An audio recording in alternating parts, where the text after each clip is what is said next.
Happy Wisdom Wednesday. Thank you so much for tuning in and for choosing to spend some of your time with me. I'm Maria Milagros, and this is a space I like to carve out to share different tips, tools, techniques, nuggets, stories, anecdotes, whatever I can that have helped me, that have helped clients that I work with, and hopefully that will help you when put into practice.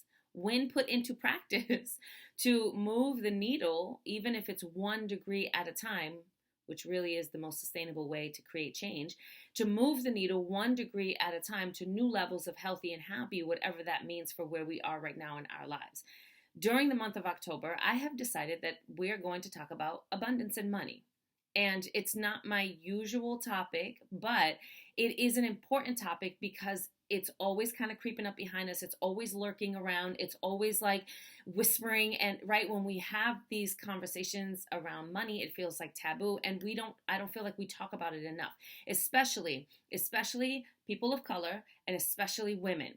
We are not taught enough about money. We are not educated about money. And I'm not saying not all people of color, but statistics have shown that the percentage of people who understand how money moves and understand some basic financial literacy, the people who have that knowledge because they get it at their dinner table, generally is white people, right? And that's very real because there's a lot of generational wealth that may or may not have been accumulated from the colonialism of this country, so on and so forth. Those conversations are being had. In our demographic, those conversations are not being had, and we need to change that. There are more and more women and men of color who are learning about, understanding, and teaching about money so that we can collectively change our energetic program when it comes to money and then level ourselves up, right? So I want to talk about this from a mindset mastery perspective because mindset mastery is my jam. It's what I do. It is embedded in everything that I do. If I'm talking about owning your story, I'm talking about mindset mastery. If I'm talking about work-life balance, I'm talking about mindset mastery. If I'm talking about women's empowerment, I'm talking about mindset mastery. If I'm talking about affirmations or gratitude or communication, I'm talking about mindset mastery, right? And so when I took this course and I realized that it was pointed out to me, like everything you do ties back to mindset mastery. I was like, okay, then I'm going to own that title. So I want to talk about abundance and money from this place of mindset mastery. So the way it's going to go for this month is like this. Today, we're going to talk about the past. Next week, we're going to talk about the present. The week after, we're going to talk about the future. And then on the fourth week, I'm going to give you some resources and some tools and some books and things that might be helpful for you as you work through this journey. And then I'm going to suggest, call to action that you make a commitment to yourself to seek out more information and to learn more about the energy of money, about abundance, because it is really important. It is really important. So I want to talk a little bit about my own past, and then we're just going to kind of take it from there. So I grew up in poverty, right? We were on welfare. I have no shame about that. I know a lot of people are like, how can you say that out loud? I have zero shame. It is what it is, and I own my whole story, right? So I grew up in poverty. We were on welfare growing up, and there were times where we would have to go to the food pantry to get food.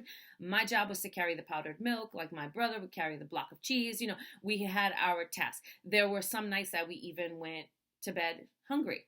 That's real. And so I find that as an adult, some of the residual stuff all of our decisions, if we do not acknowledge and transmute and heal and deal with the stuff from our past, those things will continue to make our choices today. To this day, I am a full-grown woman with a refrigerator and cabinets filled with food. And to this day, every time I eat, I'm always thinking about the next meal. Not because I love food, I do, I'm a foodie, but that's not the reason why. It is because in the back of my head, I still am a 7-year-old girl wondering where my next meal is going to come from and preparing and planning for that. And I recognize that. That's very real, right? That is a poverty mindset. So what I recognized is rather than beat myself up for like, oh my gosh, Maria, why are you still doing that to yourself? What I started to do was, you know what, this is a good way to kind of plan my week for. I'm going to use this since I have it and it's a part of me right now. As I'm healing this stuff from my past, I'm going to use this technique that I do in preparing for and planning my next meal to make my life easier and to create pockets that allow me to thrive. So I generally map out for the week what the meals are going to be. And then I used to literally have a calendar and write out all of my meals, like a food calendar for my meals for the week. And then I would look at that calendar, cross reference it with what I had in the refrigerator, in the cabinet, and then do my groceries accordingly. This way too, I'm not over shopping, I'm not overspending, I'm not getting unnecessary stuff that I may or may not need or that's going to sit in the fridge and go bad. I'm getting exactly what I need for the week. So I took this thing from my past that I used as survival and figured out how to master it in my mind, mindset mastery, in order to use it as something that now helps me thrive. So when I do my groceries once a week, I do it for the whole week. Done, bing, bam, boom. I know what my meals are. And it relieves this kind of pressure from my mind. Like, wait, what's my next meal? It's fine. I know what it is. I prepared for it. The food is available. We're good. And then it creates an ease, which is also a healing, because we cannot go into the past to heal the past. We heal the past from the present, right? And then we create the future in the present. Everything happens in the present moment. So I grew up in this space of poverty, and I recognized that a lot of habits that I had from that place of poverty, even when I was doing financially well, I still held on to, and I still had real physical anxiety around money. And I'm not a very anxious person, but when it came to finances and food, I would feel anxious, and I had to really reckon with and become aware of the fact that I was making decisions and still operating from this poverty mindset. Oh, now that I'm aware that I have a poverty mindset, I can do something about it. Because you see, even though it might not be my fault, where I am right now is my responsibility. I'm going to say that again. When you are aware of what you are up against because of some old programming or because of what you dealt with in your past to this moment, it may not be your fault. In this moment, it is your responsibility. I don't have a time machine. I said it before in a video. I lost my transponder. So without it, I can't finish the time machine and go back in the past and undo, nor would I actually want to. Because I have such a gratitude practice because I went to bed hungry, right? It's not in spite of, it is because of. I have such a secure appreciation practice because I had one drawer in a bureau of all of my belongings. So now that I have a closet full of clothes and a bureau full of clothes, I'm so grateful, right? When we had to walk everywhere, I'm so grateful for my car. I don't know that I would want to undo any of that because it made me who I am today. And I'm so grateful all the time. Like, I have such a strong gratitude practice, and I know it's because of where I came from. So it's really important when we're talking about abundance for us to recognize, are we operating from a poverty mindset? Awareness has to be first. So my recommendation for you for this week is to just start paying attention to the nuances, the minutia of your day-to-day life. Do you find yourself always complaining about money? Are you like me? Are you always kind of planning for the next meal even though you have a refrigerator and cabinets that have food? Are you always, right? What is it about your past and that kind of poverty struggle mindset that got you to where you are? So I did this exercise yesterday with this group, and it was really easy for me because I read and went through the exercises in this book by Ken Honda called Happy Money.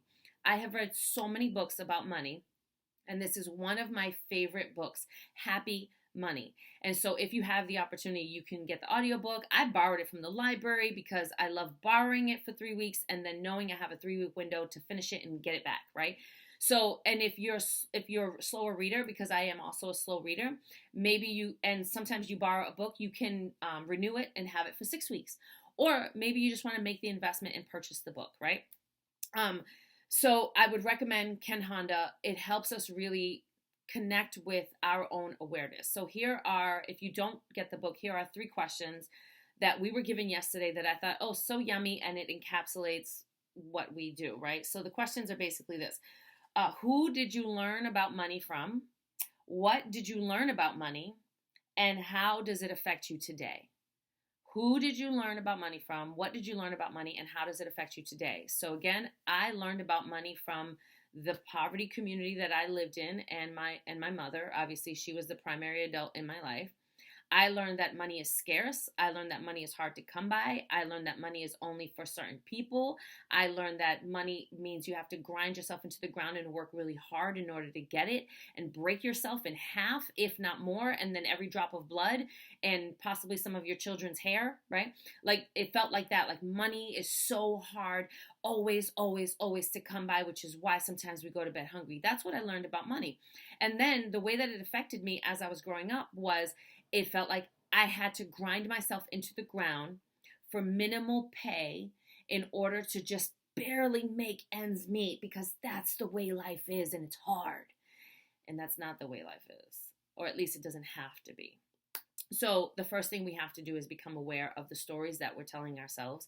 And then next week, we're going to talk about the present moment and how we can start transitioning those beliefs and shifting away from that, right? And then the following week, again, we're going to talk about how to use all that we've learned to create a different future around money. And then the fourth week, I'm going to give you some resources, including but not limited to the book from Ken Honda, some other videos and things like that I'm going to share with you, and affirmations and things to help us.